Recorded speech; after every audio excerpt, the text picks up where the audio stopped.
What's up, plant junkies? Jody here for another plant video from plantjunkiecreations.com. The lovely silver hero / platinum Scindapsus. This plant, as well as the philodendrons and the pothos, all have similar plant care as far as lighting, water, soil, fertilizing goes. I would consider this plant an easy plant to take care of. There's not a whole lot to it. The light requirement for this plant will tolerate low light, but thrives best and also puts on new growth in bright and direct light. The water requirement for this plant, I would water on a weekly basis during the growing season. During the winter, when it's somewhat dormant, I would water these plants on a 10 to 14 day cycle. These plants are somewhat drought tolerant and love to thrive, so it's okay to be a day or two late. You will notice when the leaves are drooping down, that is a sign that it's thirsty. The soil requirement for these plants require a well-draining woody mix. I like to use cocoa coir, cocoa chips, peat moss, sphagnum moss, and 2/3 of perlite, and I like to add charcoal to my mix. During the growing season, you want to fertilize twice a month. During winter, hold back, do not fertilize. I like to rotate between these two. I use Gringo Roster Rise Up mixed with Super Thrive, and I rotate every other watering with fish emulsion, fish seaweed emulsion, and CalMag.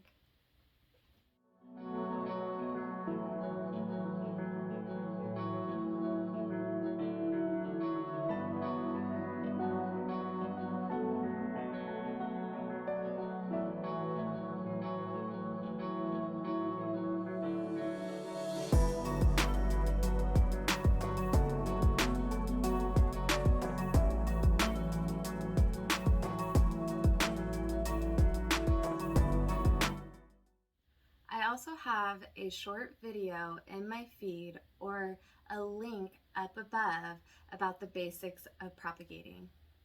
I decided to experiment and propagate with these plants, and I chose 3 ways. I chose to take wet sticks and place them on a soil medium as well as in sphagnum peat moss. I got these at the end of May, and it is the beginning of August, and this is how much growth it has put off. And I wanted to experiment by putting these wet sticks in a plastic pot in a propagation box, and they did the best. Then I also took my terracotta with the wet sticks and placed in my plant room, and this is the growth I've got so far.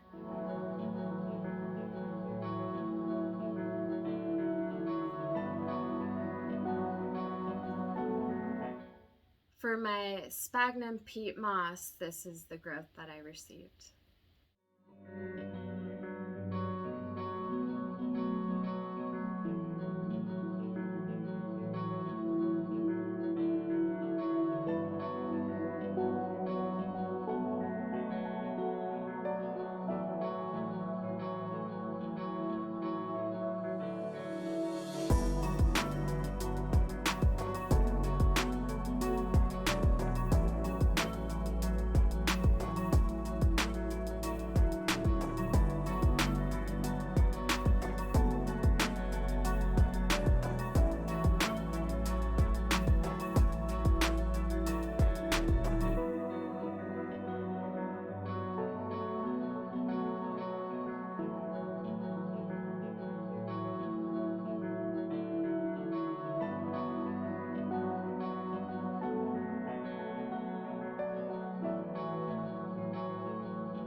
When taking your cuttings and transplanting them, you want to put them in a well-draining chunky mix such as this.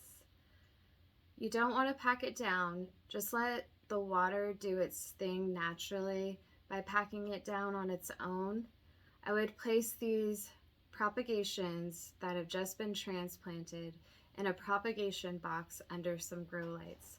That will provide it with humidity and light and heat, which is all good for new growth and root development. If you haven't already, please hit that like button if you liked the content of this video.